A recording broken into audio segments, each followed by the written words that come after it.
Amigos e amigas que acompanham o canal do Luiz Ademar, grande abraço a todos. Terminou ontem, domingo, dia 25 de fevereiro, a 10ª e antepenúltima rodada do Paulistão. Por que antepenúltima e 10ª? Porque são só 12 rodadas. São 16 clubes, divididos em 4 grupos com 4 clubes cada um. E aí você não joga dentro do seu grupo, certo? Então você vai jogar só com os outros 3 grupos. Então 4, 8, 12. É isso, primeira fase. Terminando essa primeira fase, os 2 últimos colocados na classificação geral são os rebaixados. E os 2 primeiros colocados de cada um dos grupos classificam para as quartas de final e se enfrentam na casa do time que tiver a melhor campanha em jogo único. O regulamento é esdrúxulo, mas não culpem a federação. Faz 2 anos que nas reuniões do conselho arbitral a federação propõe para os clubes, vamos mudar, tá ficando meio desinteressante, vamos mudar, tá tendo disparidades, vamos mudar, e os clubes por unanimidade falam não.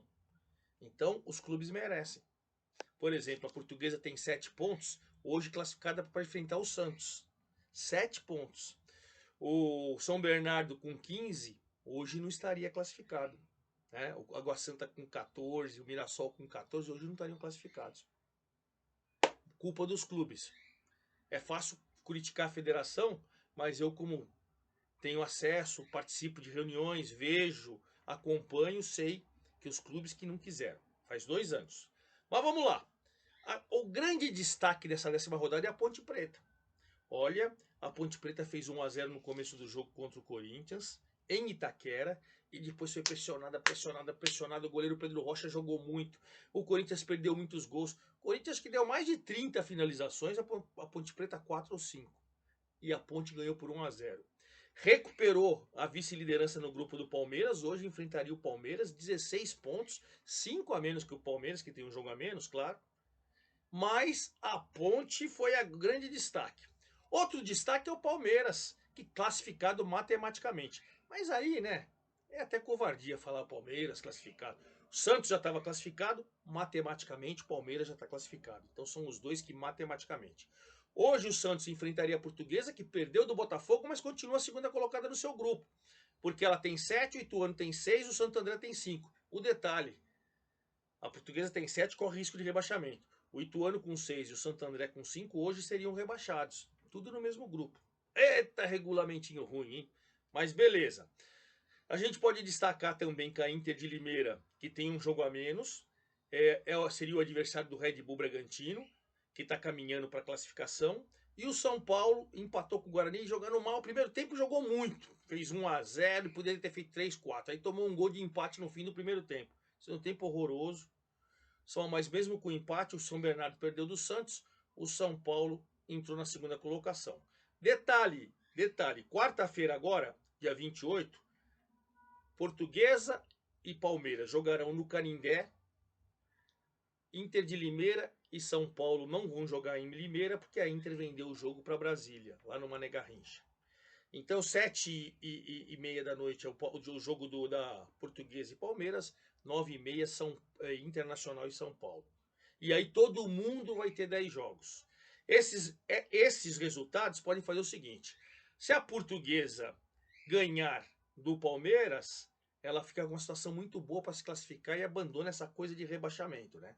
O Palmeiras já está classificado, está tranquilaço. Então, para a Portuguesa, até bom, até um empate sensacional para a Portuguesa. Palmeiras classificado, é forte, é candidato, é favorito, enfim. Inter e São Paulo, os dois são segundos colocados do seu grupo. Se a Inter vence, ela elimina o Corinthians, matematicamente. O Corinthians não tem mais chance de se classificar, tá? Se o São Paulo vence, o São Paulo fica a 1 ponto da classificação. Fica muito fácil. Então, só para vocês entenderem, na quarta-feira vai resolver tudo.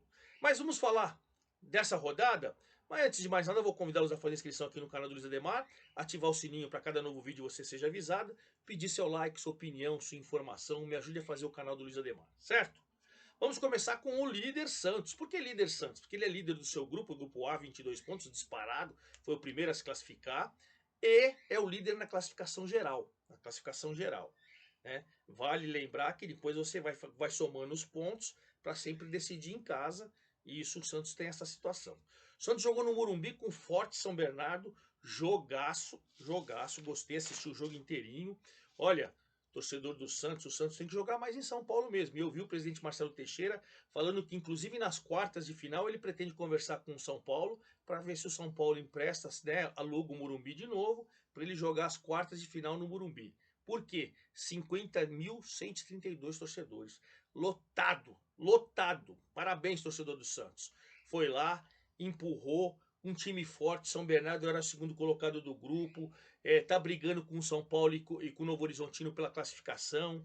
Tem boa campanha, bom time, bom treinador, bem arrumadinho. O Morelos, depois de perder um gol incrível no cruzamento do Pedrinho, fez 1-0 no primeiro tempo, né, aos 27 do primeiro tempo.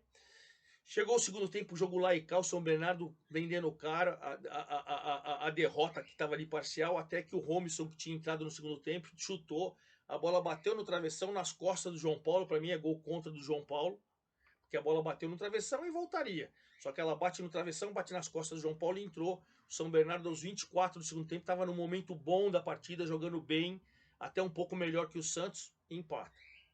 Aí o empate para o São Bernardo era ótimo, o Santos está classificado, mas poxa, diante da sua torcida, mais de 50 mil, o Santos foi para cima, o cara ele deu um jeito nesse time, o time tá aguerrido, tá jogando bem, tá voluntarioso, tá ofensivo, até que no cruzamento na área, né, cruzamento do Patati, que entrou bem, moleque da base, cabeçada no primeiro pau, o William Bigode, ou William do Bigode, fez de cabeça 2-1, já aos 41 minutos. Vitória fantástica do Santos, segue na classificação geral com 22 pontos, está classificado, já pensa nas quartas de final e tal. E o São Bernardo tem 15, os mesmos 15 do São Paulo que empatou com o Guarani. E no saldo geral, os dois, no saldo de gols, o São Paulo tem 4-1 do São Bernardo. O São Paulo é segundo, o São Bernardo perdeu vaga no G2. E o São Paulo tem um jogo a menos. Se o São Paulo ganhar da Inter, ele vai abrir 3 pontos e vão ficar faltando 6 rodadas, né?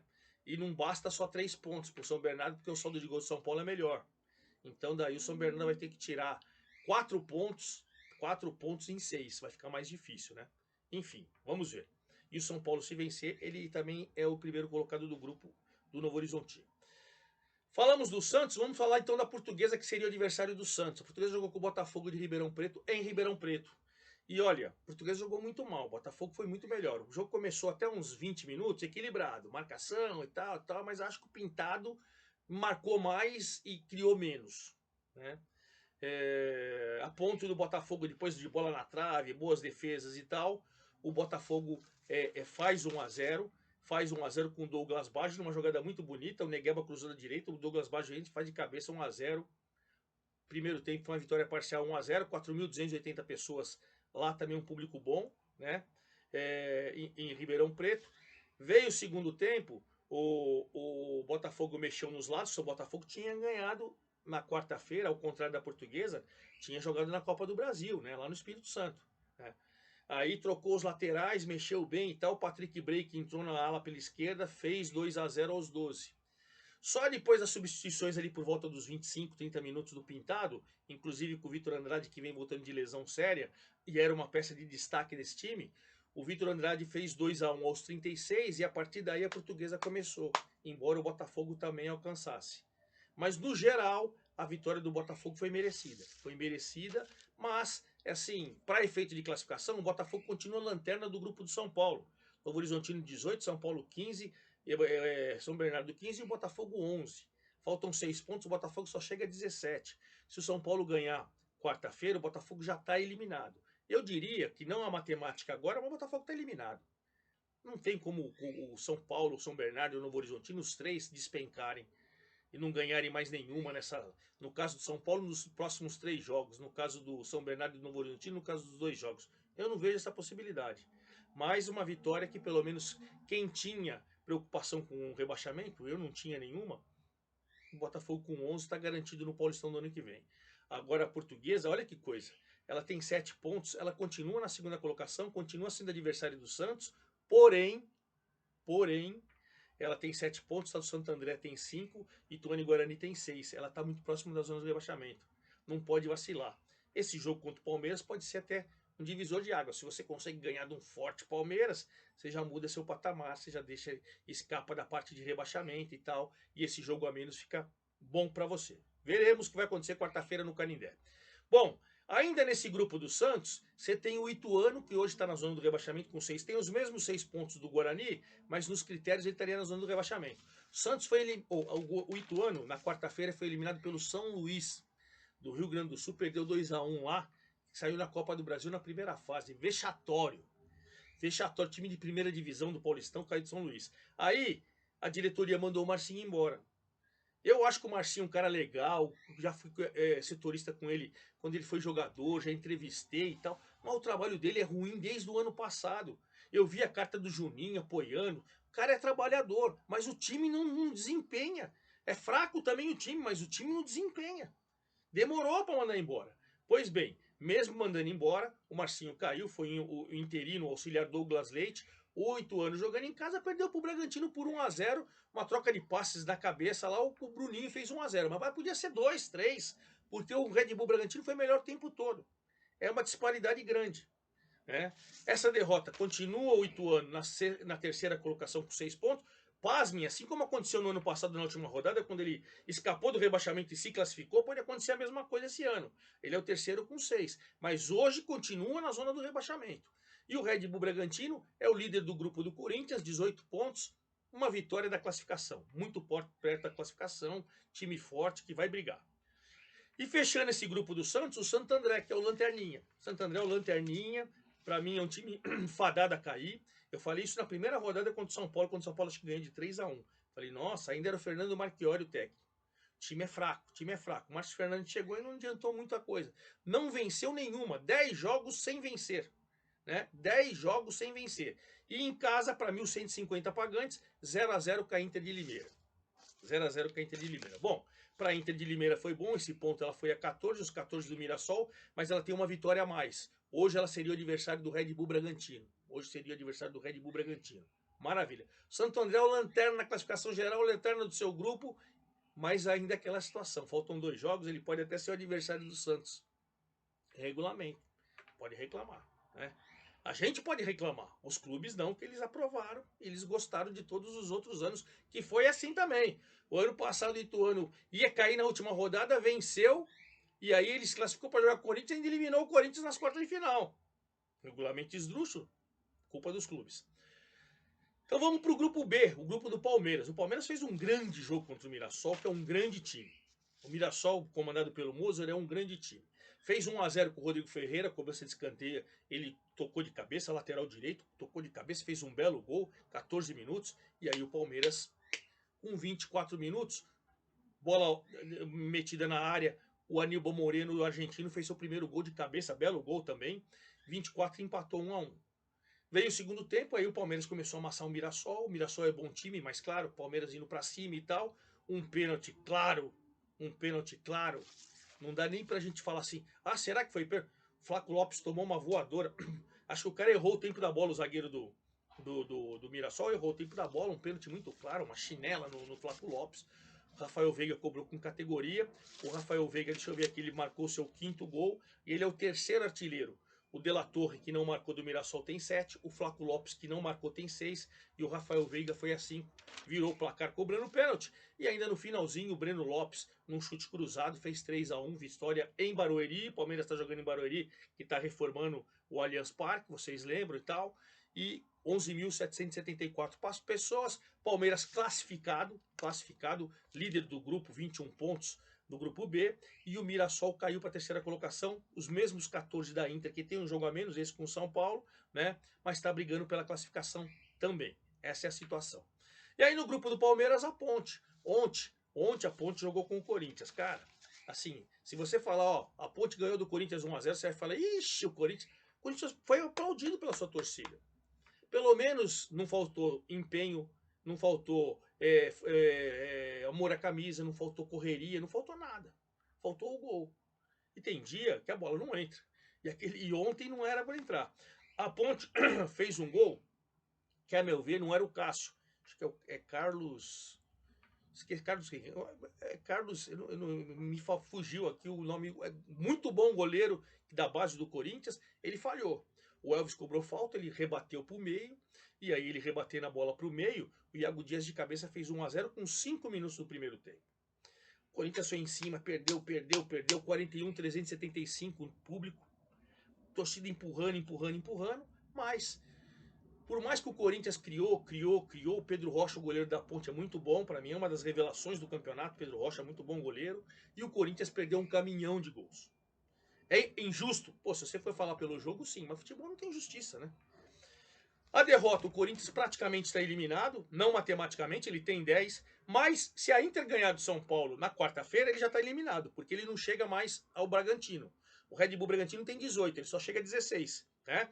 Então, por tudo isso, a gente pode falar que o Corinthians está numa situação delicada, quase rebaixado, ou rebaixado, pelo amor de Deus, quase eliminado. O que é uma vergonha pelos investimentos e tal, mas é aquela coisa, troca de diretoria, depois troca de treinador, troca de elenco. Carro, você não troca carro com pneu, carro andando, você não troca o pneu, né? Corinthians aconteceu isso. Enfim, a Ponte agora é a segunda colocada do seu grupo, 16 pontos, adversário do Palmeiras, passou o Água Santa, enquanto o Corinthians é o lanterna do seu grupo com 10, mas para rebaixamento não tem chance nenhuma, embora a matemática vai sempre me desmentir. No grupo do Palmeiras, o terceiro colocado é o Água Santa, né? É o Água Santa, que perdeu a posição para a Ponte Preta. Quem ia esperar, né? Quem ia esperar que a Ponte Preta ia fazer uma jogada dessa? O Água Santa jogou com o Novo Horizontino em Novo Horizonte, até que fez uma partida digna, né? Igual para igual e tal. Mas no final do primeiro tempo, o Wagninho foi derrubado dentro da área, pênalti. Né? Para mim, pênalti indiscutível. Danilo Barcelos, lateral, cobrou com categoria, beleza. No segundo tempo, foi para cima o Água Santa. O Novo Horizontino tem muito bom time também. O jogo ficou aberto, ficou igual, mas o Novo Horizontino venceu. Venceu e lidera o grupo de São Paulo com 18 pontos, contra 15 de São Paulo e São Bernardo. O São Paulo, se vencer a Inter de Limeira, ele fica com os 18 do Novo Horizontino, mas passa a ser o primeiro pelos critérios, só para vocês entenderem. Mas o Novo Horizontino caminha para sua classificação, embora a briga é boa aí com São Bernardo e São Paulo, né? E o Água Santa caiu para a terceira colocação, 14, mas ele tem 14 e a Ponte tem 16. A briga promete. A briga promete. E finalizando o grupo do Palmeiras, o Guarani que jogou com o São Paulo ontem. O São Paulo fez 1-0 num pênalti que foi duplo. Para mim teve mão do jogador do Guarani dentro da área, mas o juiz deu o carrinho criminoso que o Léo Santos deu em cima do jogador do São Paulo, Pablo Maia. Aí o Caleri cobrou o pênalti, fez 1-0 com 24 e o São Paulo perdeu uns 3 gols inacreditáveis. Só o Ferreirinha perdeu 2, que incríveis. E é como quem não faz, toma, com a zaga reserva, bola na área, horroroso. O Léo Santos ganha de cabeça, a bola sobra. O Léo Santos, que tinha feito o pênalti, fez o gol 1-1. Segundo tempo, São Paulo criou um pouquinho, poderia fazer o segundo gol, mas também na última bola do jogo, quase o Guarani vira o placar. Quase o Guarani vira. 1-1. São Paulo voltou no G2, mas continua jogando pedrinha, mas é o segundo colocado do seu grupo. E o Guarani, com 6 pontos, tem os 6 do Ituano, mas nos critérios também está fora da zona do rebaixamento. Mas está eliminado, não tem chance nas quartas de final. Essa é a situação. No grupo C, eu já falei para vocês da vitória do Red Bull Bragantino em cima do Ituano, ele tem 18 pontos. A Inter de Limeira, já falei, também tem 14. O Mirassol tem 14 e o Corinthians tem 10. E no grupo D, também falei da vitória agora do Novo Horizontino no Água Santa, tem 18. São Paulo tem 15, São Bernardo tem 15 e o Botafogo tem 11. Essa é a situação. Della Torre é o artilheiro isolado da competição com 7 gols, mas tem 2 palmeirenses de olho. O Flaco Lopes com 6 e o Rafael Veiga com 5. Essa é a briga pela artilharia. E vamos finalizar nosso grupo quase falando. Quarta-feira, no Canindé, 7h15 ou 7h30 da noite, Portuguesa e Palmeiras. Os dois vão ter 10 jogos a partir dali. Quarta-feira em Brasília, Inter de Limeira e São Paulo, e aí todo mundo vai ter 10 jogos. No final de semana, sexta-feira, Botafogo e Guarani. Pro Botafogo, tanto faz, o Guarani é desesperador, hein? Se perder, corre o risco de chegar na última rodada na zona do rebaixamento. Sexta-feira, 18h30 em Ribeirão Preto. Sábado, 16 horas, Corinthians e Santo André. Corinthians, se a Inter perdeu do São Paulo, ele ainda tem chance. Se a Inter ganhar do São Paulo, ele já está eliminado, né? E o Santo André, perdendo do Corinthians, vai cair. Sábado, 16 horas em Itaquera, no Neoquímica Arena. 18 horas de sábado, Portuguesa e Mirassol. Os dois lutando muito por classificação e a Portuguesa para somar pontos e não cair. Duas situações. 20 horas de sábado, Inter de Limeira e Ituano, né? A Inter de Limeira, depois de ter enfrentado São Paulo, pega o Ituano. O Ituano em situação de cair e a Inter de Limeira de brigar por classificação. Também um jogo importante. Domingo, 16 horas, São Bernardo brigando com São Paulo e Novo Horizontino por classificação. Pega o Água Santa brigando com a Ponte por classificação. Jogão. 17 horas, em Campinas, Ponte Preta brigando por classificação e Novo Horizontino brigando por classificação. Jogão, jogão, 17 horas em Campinas. 18 horas, Red Bull Bragantino e Santos. Santos classificado e o Red Bull Bragantino, se ganhar do Santos, está classificado também. Então, olha que jogão também. Esse é o jogo da Record. E 20 horas no Morumbi, o clássico da rodada, São Paulo e Palmeiras. Palmeiras classificado. Eu acho que o Palmeiras acredito que vai jogar um time mais ou menos misto, reserva contra a Portuguesa, para descansar o time que enfrenta o São Paulo, que foi campeão em cima dele agora recentemente na Copa do Rei, né? Na Supercopa. Na Supercopa do Rei. E o São Paulo lutando por classificação. Então, jogão, 20 horas de domingo. E aí a gente termina a penúltima rodada, provavelmente já com alguns times classificados também, além de Santos e Palmeiras. Certo? É isso aí. Forte abraço a todos e até a próxima segunda-feira, quando eu falo da penúltima rodada do Paulistão. Um abraço, até lá.